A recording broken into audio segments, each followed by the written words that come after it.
八字算命术，雅称八字命理，是基于生辰八字推算的一门占卜术。向大家推荐一位研究八字命理20余年的道长，擅长八字算命、居家风水布局、灵符法事。道长微信：20882988。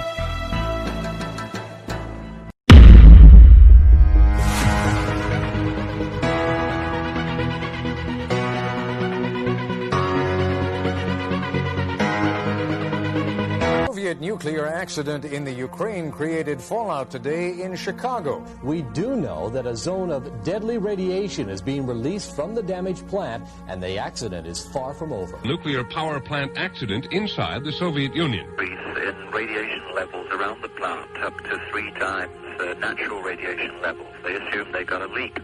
Chernobyl accident is almost half a world away. Residents throughout the Northland are worried about the possible health effects from fallout, worried about the safety of our own nuclear reactors, and worried about the possible economic consequences of the accident. On the 26th of April 1986, an event took place that officially killed 31 people and left an unknown number of people affected for the rest of their lives. It rewrote the safety rules in nuclear energy and caused the 1,000-mile radius to be safely uninhabitable to humans for a few hundred years. It was the Chernobyl nuclear disaster, and in this video you will see that if it wasn't for 3 almost forgotten heroes, things could have been so much worse. First, let's go back to March 1970. Work begins on the construction of the Chernobyl nuclear power plant located near the city of Chernobyl and Pripyat in northern Ukraine. By 1983, 4 nuclear reactors are built, and between them they are powering 10% of Ukraine's electricity. Fast forward to the early hours of the 26th of November 1986, 16 years after the plant's commission, and workers at the nuclear plant are carrying out a test on reactor number 4.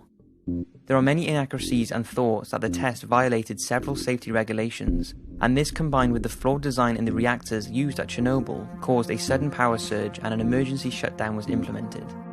This failed, and as the workers could feel the ground trembling beneath them, they knew something bad was coming. Seconds later, an explosion occurs, followed by a second, more powerful explosion that blasts the 12-ton cover off of the reactor into the air, releasing deadly radioactive vapor and a spray of colourful bright fire 1,000 meters into the sky. The alarms were activated, and the first on the scene were firemen.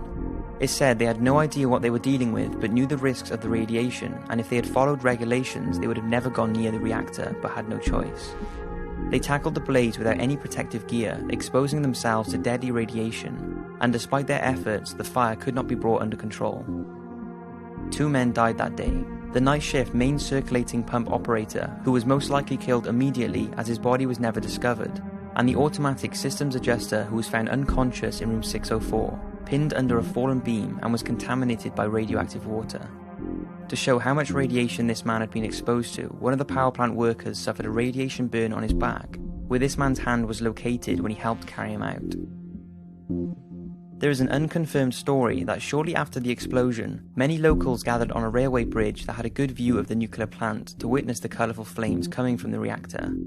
They had no idea that in the air was a lethal dose of radiation. Apparently no one survived, and the bridge is now referred to as the Bridge of Death.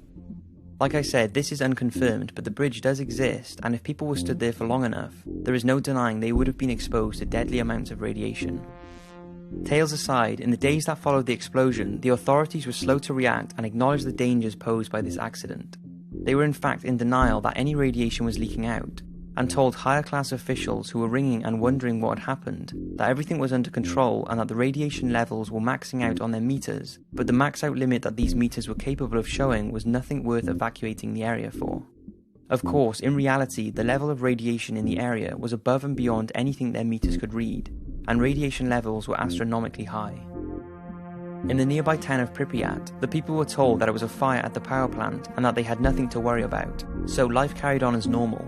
Children went to school and residents went to work, completely oblivious to the invisible lethal radiation they were being exposed to. The levels were 15,000 times higher than usual and rising. It took 30 hours before the Pripyat residents were ordered to evacuate. An 18-mile area around the power plant was closed, and residents were given 2 hours' notice to gather their belongings and get out. They were told they'd be returning in a few days, but this never happened. Around 43,000 people who once called Pripyat their home were now known as the first atomic refugees. a title they never imagined being given. The only people left in the area was one old man who refused to evacuate and was found dead in his home just a few weeks later, and the military and scientific delegates who were tasked with getting the still-burning reactor under control. They were living unprotected in a local hotel, seemingly unaware of the dangers posed to them from the extremely high levels of radiation. In the days after the explosion, clouds of radioactive matter were being blown north, drifting over Russia and reaching as far as Sweden. Despite radioactive dust raining down on Stockholm, there was still no official report outside of the Soviet Union. It took 3 days for the rest of the world to know, and this coincided with the report that a US spy satellite had spotted the wreckage of the burning Chernobyl plant. By now, the whole of Europe was at risk of contamination. The plant was still burning, and something had to be done urgently to put out the fire and seal reactor number 4 to prevent any more radiation from spewing out. Pilots were brought in to fly helicopters above the reactor and dropped thousands of tons of sand, clay, and neutron-absorbing boron onto the blaze in an attempt to smother the flames and neutralize the radiation. Many soldiers would pour the sand in from sacks whilst hovering directly above the reactor. A week later, although the flames were brought somewhat under control, the heat had not, and it was causing the base of the reactor to crack. The workers knew that below the reactor was a water reservoir and also a basement that would have been filled with water from the firefighters' water hoses. If the radioactive magma made contact with the pool of water underneath, this would have caused a massive steam explosion, throwing out more radioactive material from the reactor into the air. Therefore, it was absolutely necessary to drain this water. By doing so, another explosion could be prevented, and the area below the reactor could then be filled with liquid nitrogen to cool it. 3 plant workers who knew where the valves were that would allow the water to drain volunteered to go down there. These brave men went underneath with what turned out to be a faulty lamp to locate the valves in complete darkness and swam through highly radioactive water. They opened the valves and returned back, but sadly all died shortly after from the radiation, something they knew would happen as a result of their heroic feat. With the water drained, the authorities called on the help of 10,000 miners, with the aim of tunneling underneath the reactor to cool the base down and stop it from melting through the ground by pumping in liquid nitrogen. There is some doubt as to whether this operation was completed, because I have found conflicting reports, but eventually it seems the liquid nitrogen was stopped and the area beneath the reactor was filled with concrete. Whatever happened, those 3 men prevented another explosion, and if they hadn't have, you probably wouldn't be listening to me right now, as the explosion would have been so catastrophic it would have put the whole of Europe at risk. With the area somewhat under control and the threat of another explosion eliminated, workers set about sealing up the reactor in order to minimize the spread of radiation. A massive structure was designed, and it became known as Project Sarcophagus. It covered the exploded reactor and was completed by December 1986, 8 months after the disaster. There is thought to be around 800,000 people who risked their lives in 1986 in an attempt to contain and clean up the Chernobyl disaster site. Many of these heroic people received medals for their work, and 28 died as a result of acute radiation sickness in the weeks after initial exposure. With this, the long-term effects of the millions of other people exposed is unclear, and there is no definitive figure on how many people now suffer long-term health problems, have died prematurely, or how many people have given birth to defected children. But it's thought thousands of extra cancer deaths have been directly caused by the accident, although officials are still reluctant to associate these deaths to the Chernobyl disaster.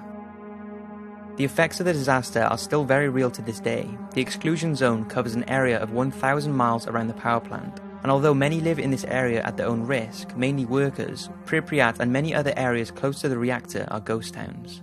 Nobody ever returned to live there, and the haunted images show how lives must have been shattered that day.